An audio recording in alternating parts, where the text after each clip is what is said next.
How many times have you had an opportunity to draft a quarterback and you just refused to, and now we're sitting here 6, 7, 8, 9, 10, 11, 12, 13 years later saying we wish we would have drafted this quarterback. I think we wish we would have drafted that quarterback. The only draft you can point to that, to me, is the Tua draft, right? Because you passed on Herbert and Tua. Right. Like, those are two surefire starters. He's talking about all the drafts. Yeah. They haven't taken a quarterback in a draft since Matthew Stafford. There might be one or two that I'm forgetting that are bottom of the barrel. No, because they haven't. Right. No, they haven't. It's always this will work, or we can keep this Band-Aid on it long enough until once we get good, then we get our quarterback, or maybe we just stay head above water for long enough. I'm just telling you like this, Stick, and this coming from a guy that's non-biased.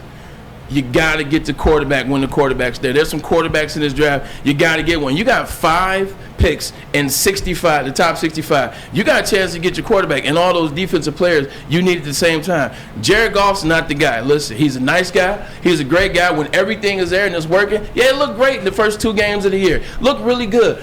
But every time he got to be the guy to make the play, he can't make the play. There's overthrows, there's underthrows, there's interceptions, there's fumbles. Like he's not the guy moving forward for the future. I know you've played with some bad quarterbacks in the. I'm saying that, not Braylon saying that. I'm saying I that. have. Okay, I have. cool. At least I definitely have. The guy did a commercial with Charlie Fry, and I wish I would have had a quarterback. But do you think so? You're putting Goff on Charlie Fry level, or no? Like this has nothing to do with Goff or Charlie Fry. This has to do with the Detroit Lions needing a quarterback. If you want, I think they have their quarterback. They based off what? There's never been a moment like, you know what, let me slow down. How many times have you been at the end of the game and you're not that sure that the Detroit Lions can win it because that's your quarterback? The last game, I can point back to a week ago where the quarterback drove the ball down the field and got us the game-winning touchdown. Braylon, hold on. But I understand that, but at the same time, you didn't believe that he could do that. You were hoping. There's one thing to hope a guy can do it. Those aren't the guys that you want to be your leader. You want a guy you know is going to do it.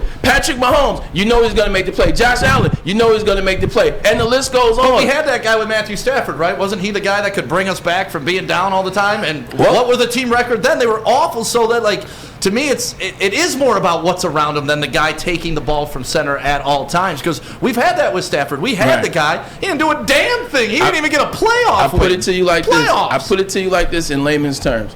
If every time a player on the team gets hurt, you have to say, well, he didn't get it done because this player was hurt. He didn't get it done because this player was out. That's all I heard on Matthew Stafford's career, though. If he had a line, if he had a running game. I'm talking about with Jared Goff. I'm saying, like you never believed that this guy is a guy. Like, deep down in the places you don't talk about, you don't believe Jared Goff to be the guy that's going to win you a Super Bowl. You hope Jared Goff is a guy that can be on the team when you put everything around him to be good enough. Hope ain't going to get it done. But aren't you doing the same thing by rolling the dice with a rookie quarterback that may not pan out? At least you ain't paying him $30 million.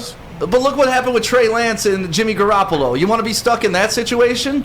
Jimmy G's not even getting paid. Yes, I want to be. Yes, I want to be. Jimmy G's not even getting paid. Yeah, I want to be in that situation. Jimmy G's making $10 million. Yes. And Trey Lance is still in his rookie deal. Everybody in the NFL will want to be in that situation. Yeah, I don't know, man. Aaron Rodgers spent a first round. The Green Bay Packers spent a first round pick on a quarterback. But they still had Aaron Rodgers. So he's not done yet. Aaron Rodgers is done. Jordan Love is going to be fine.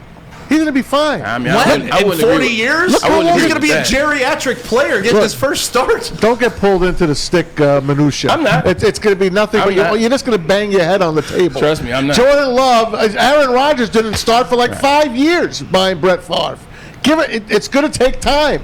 That's why you rebuild. You're wasting his whole rookie deal. Your rebuild doesn't start until you get your quarterback. You want to about Matt Stafford and what he was and what he wasn't. I tell you like this: they didn't pay Ndamukong Suh. Whose fault that? That ain't Matt Stafford's fault. Never gave him a running game. But now you're saying it's about the people around him again. I thought it was about the guy who I believed in. Everybody still has to have people to make plays, though. I mean, let's. Thank you. Okay. Jared Goff needs that too. Yeah, but Jared Goff needs more than other people.